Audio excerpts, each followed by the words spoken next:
மகா பெரியவா.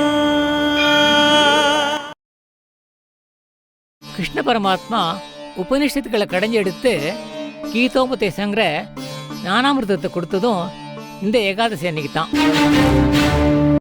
மனுஷாலா பிறந்தவள்ள 8 வயசுக்கு மேலே உள்ளவாளும் 80 வயசுக்கு உட்பட்டவாளும் 2 பட்சத்தில் வர ஏகாதசியில் உபவாசம் இருக்கணும்னு அர்த்தம். ஆடி மாதம் கிருஷ்ணபக்ஷத்தில் வர யோகினி, சுக்லபக்ஷத்தில் மகாவிஷ்ணு சயனிக்க ஆரம்பிக்கிற சாதுர்மாசிய ஆரம்பத்தில் வர ஏகாதசிக்கு பேர் சாயினி. நம்மளால் எவ்வளோ முடியுமோ அவ்வளவு பகவான் நாமத்தை ஜபமாவோ பஜனையாவோ உச்சரிக்கணும். எவ்வளவு அதிக நாழிகை பகவத் தியானம் செய்ய முடியுமோ அவ்வளவு செய்யணும்.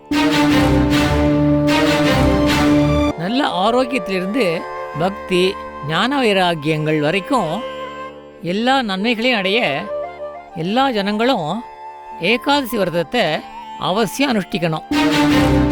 நாராயண நாராயண நாராயண. ஒரு இன்ட்ரெஸ்டிங்கான ஒரு incident I thought it's worth sharing with all of you. இந்த எபிசோட்ல பார்க்க போறீங்க. மகா பெரியவா.